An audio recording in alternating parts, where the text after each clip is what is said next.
આજે હું તમારી જોડે લગ્ન પ્રસંગમાં અને હોટલોમાં જેવું પરવરનું શાક મળે છે એવી સેમ ટુ સેમ રેસીપી આજે હું તમારી જોડે શેર કરી રહી છું. આજે હું તમારી જોડે બે પરવરની શાકની રેસીપી શેર કરીશ, એક ભરવા પરવર અને એક જે હોટલમાં મળે એવા પરવર. તો ચલો આપણે જઈએ પરવર બનાવવા તરફ. અહીંયા મેં 500 ગ્રામ જેટલા પરવર લીધા છે.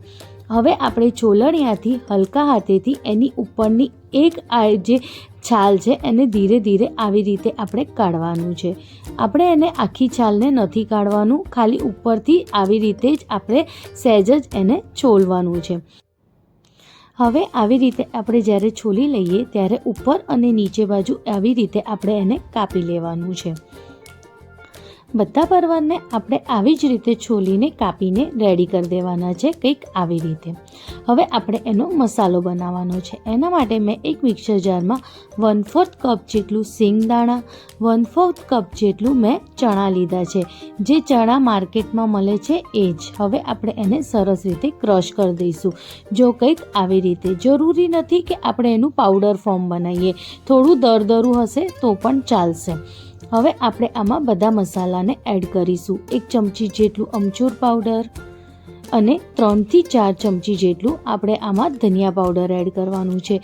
આ મસાલામાં જેટલું ધનિયા પાવડર હશે એટલું ટેસ્ટ એનું બહુ જ મસ્ત આવશે. હવે આમાં 3 ચમચી જેટલું કાશ્મીરી મરચું એડ કરવાનું છે. 1/4 ચમચી જેટલું આપણે હળદર એડ કરવાની છે અને 1 ચમચી જેટલું વરિયાળી એડ કરવાનું છે. વરિયાળી તો તમે ખાસ કરીને એડ કરજો. અને 1 ચમચી મેં એમાં ખાંડ એડ કરી છે. ખાંડની જગ્યાએ તમે 1 ચમચી જેટલું ગોળ પણ એડ કરી શકો છો. હવે બધાને સરસ રીતે ક્રશ કરી દઈશું. જો કંઈક આવી રીતે. હવે આપણે આ બધાને એક વાટકામાં લઈ લઈશું. આમાં તમે વરિયાળી ખાસ કરીને નાખજો, એનો જે ટેસ્ટ આવે છે એ બહુ જ મસ્ત આવે છે.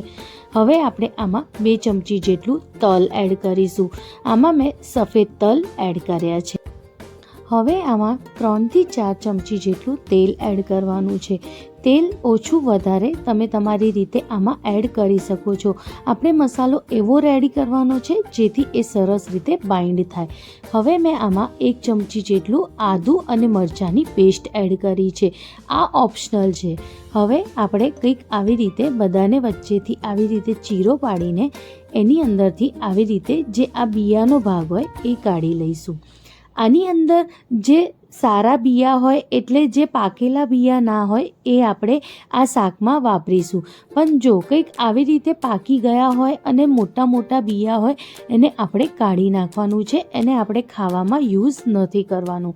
અને એ સિવાય જે પાકેલા બિયા ના હોય એ બધાને આપણે યુઝ કરવાનું છે. હવે આ બધા બિયાને આપણે કાઢી લઈશું અને ફેંકી દઈશું. આ શાકમાં એડ નહીં કરીએ. આવા જ પોચા અને સારા બિયાને આપણે શાકમાં એડ કરવાનું છે. હવે આ બધા બિયાને આપણે જે મસાલો રેડી કર્યો હતો એની જોડે મિક્સ કરી દઈશું. આપણે આ મસાલાની જોડે સરસ રીતે એકદમ મિક્સ કરવાનું છે જેથી એ સરસ બે રીતે મિક્સ થઈ જાય. હવે આમાં મેં સહેજ મીઠું નાખવાનું ભૂલી ગઈ હતી એટલે હવે હું મીઠું એડ કરું છું. મીઠું તમે તમારા સ્વાદ મુજબ આમાં એડ કરી શકો છો. હવે બધાને સરસ રીતે આપણે મિક્સ કરી દઈશું. હવે મસાલો એકદમ રેડી છે પરવરમાં ભરવા માટે. હવે આપણે એક એક પરવર લઈને એની અંદર આ મસાલો કંઈક આવી રીતે આપણે ભરી દેવાનો છે અને એને સરસ રીતે આવી રીતે ટાઈટ ભરવાનો છે જેથી એ મસાલો એની અંદરથી નીકળે નહીં. અને એટલો બી મસાલો નથી ભરવાનો કે આ આવી રીતે ખુલ્લું રહે, આ બંધ રહે એવી જ રીતે આપણે એને મસાલાને ભરવાનું છે. જો કંઈક આવી રીતે. આવી જ રીતે આપણે બધા પરવરમાં આ મસાલો ભરીને રેડી કરી દઈશું. જો કંઈક આવી રીતે. હવે આપણે એક કઢાઈ લેવાની છે. એમાં આપણે મોટા 3 ચમચા જેટલું તેલ એડ કરવાનું છે. હવે 1/4 ચમચી જેટલું હિંગ એડ કરવાનું અને 1 ચમચી જેટલું જીરું એડ કરવાનું. હવે બધાને સરસ રીતે મિક્સ કરી દેવાનું જેથી એ સરસ રીતે શેકાઈ જાય. હવે જે આપણે પરવર ભરીને રેડી કર્યા હતા બધાને કંઈક આવી રીતે આપણે આમાં સેટ કરી દેવાનું છે. કંઈક આવી રીતે આપણે એને બધાને સરસ રીતે એમાં ગોઠવી દઈશું અને સરસ રીતે મિક્સ કરી દઈશું. હવે આપણે ગેસની ફ્લેમ એકદમ લો કરી દેવાની છે અને આની ઉપર આપણે એક થાળી મૂકવાની છે. એ થાળીની ઉપર આપણે 1 ગ્લાસ જેટલું પાણી એડ કરવાનું છે. આવી રીતે ઉપર થાળી મૂકવાથી જે પરવર છે એ તરત જ થઈ જાય છે, એને થતાં વાર નથી લાગતી. બહુ તો બહુ 15 મિનિટમાં પરવર થઈને રેડી થઈ જાય છે. જો કંઈ સરસ રીતે પરવર થઈ ગયા છે. હવે આપણે એને એકવાર સરસ રીતે મિક્સ કરી દઈશું અને 2 થી 3 મિનિટ માટે હજુ એને આપણે થાળીથી ઢાંકી દઈશું અને 2 થી 3 મિનિટ માટે એને સરસ રીતે થવા દઈશું. 2 થી 3 મિનિટ થઈ જાય પછી આપણે ગેસની ફ્લેમ બંધ કરી દઈશું અને રેડી છે ભરવા પરવરની રેસીપી. આ રેસીપી પણ તમે એકવાર જરૂરથી ટ્રાય કરજો. ખાવામાં બહુ જ ટેસ્ટી લાગે છે અને ખરેખર આ મોટા હોય કે નાના બધાને આ પરવરની રેસીપી જરૂરથી ગમશે. હવે આપણે જે પરવર બનાવવાના છે એ રેસ્ટોરન્ટ સ્ટાઇલ અને લગ્ન પ્રસંગમાં જેવા પરવર મળે છે એવા પરવર બનાવવાના છે. તો ચલો હવે એની રેસીપીની તૈયારી કરીએ. સૌપ્રથમ આપણે અડધી વાટકી જેટલું દહીં લેવાનું છે. મોડું દહીં હોવું જોઈએ, બહુ ખાટું નહીં. હવે એમાં આપણે 2 ચમચી જેટલું લાલ મિર્ચ પાવડર, 1/4 ચમચી જેટલું હલ્દી પાવડર, 1 ચમચી જેટલું ધનિયા પાવડર અને થોડું મીઠું એડ કરીને આપણે સરસ રીતે બધાને મિક્સ કરી દેવાનું છે. આપણે આમાં મીઠું થોડુંક જ એડ કરવાનું છે કારણ કે ઓલરેડી પરવરના શાકમાં મીઠું છે જ. હવે આમાં 1 ચમચી જેટલું આપણે ખાંડ એડ કરવાની છે. હવે બધાને આપણે સરસ રીતે મિક્સ કરી દેવાનું છે અને એને સાઈડમાં મૂકી દઈશું. હવે જે તોડામાં આપણે પરવર બનાવ્યા હતા એમાં જ આપણે થોડું તેલ એડ કરીશું. હવે બધા મસાલાને તેલની જોડે મિક્સ કરી દઈશું જે તોડામાં છે. હવે એમાં 1 ચમચી જેટલું આપણે આદુ મરચાંની પેસ્ટ એડ કરીશું અને એને સરસ રીતે શેકી દઈશું. એ શેકાઈ જાય એટલે આપણે આમાં 2 મીડિયમ સાઇઝના ટામેટાને કદુકસ કરીને આમાં એડ કરીશું.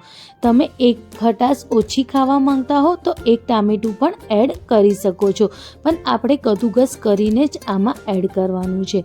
હવે ટામેટાને આપણે સરસ રીતે શેકી લેવાનું છે. એ જ્યારે શેકાઈ જાય અને તેલ છૂટે પછી આપણે જે દહીંનું મિક્સર રેડી કર્યું હતું એ હવે આપણે આમાં એડ કરવાનું છે. ખાસ કરીને જ્યારે આપણે દહીં એડ કરીએ ત્યારે આપણે એને કન્ટિન્યુઅસ હલાવતા રહેવાનું છે જેથી દહીં ફાટે નહીં. આ ખાસ ધ્યાન રાખવાનું છે, નહીં તો દહીં ફાટી જશે તો શાકનું ટેસ્ટ બગડી જશે. જ્યાં સુધી તેલ છૂટે નહીં ત્યાં સુધી આપણે કન્ટિન્યુઅસ આને હલાવતા રહેવાનું છે અને જ્યારે તેલ છૂટી જાય પછી આમાં થોડું પાણી આપણે એડ કરવાનું છે. જેમાં આપણે દહીં બનાવી હતી દહીંવાળી વાટકીમાંથી જ આપણે અડધી વાટકી જેટલું પાણી આમાં એડ કરવાનું છે. 2 મિનિટ માટે આ પાણીને પણ ઉકળવા દઈશું. જેવી રીતે આ ઉકળવા આવે એમાં આપણા જે ભરવા પરવર છે એ બધાને આપણે આમાં એડ કરી દઈશું અને સરસ રીતે મિક્સ કરીને એકદમ લો ફ્લેમ ઉપર આપણે એને સરસ રીતે ચડવા દઈશું. હવે આપણે એમાં 1 ચમચી જેટલું કસૂરી મેથી એડ કરીશું. હવે આપણે આમાં અડધી ચમચી જેટલું ગરમ મસાલો એડ કરવાનો છે. હવે બધાને આપણે સરસ રીતે એકવાર મિક્સ કરી દઈશું અને થોડીક વાર માટે એને સરસ રીતે ઉકળવા દઈશું. એની ઉપર આપણે પાછી થાળી મૂકી દઈશું અને એને સરસ રીતે થવા દઈશું. થોડીક વારમાં જ જો કંઈક આવી રીતે એ રેડી થઈ જશે. આને બી બનતા 5 થી 10 મિનિટ લાગે છે, વધારે સમય નથી લાગતો. અને રેડી છે લગ્ન પ્રસંગમાં અને હોટલમાં મળે એવા પરવરની સબ્જી. તમે આ શાક એકવાર જરૂરથી ટ્રાય કરજો. ખરેખર તમારા ઘરના બધા મેમ્બરોને આ શાક બહુ જ ગમવાનું છે.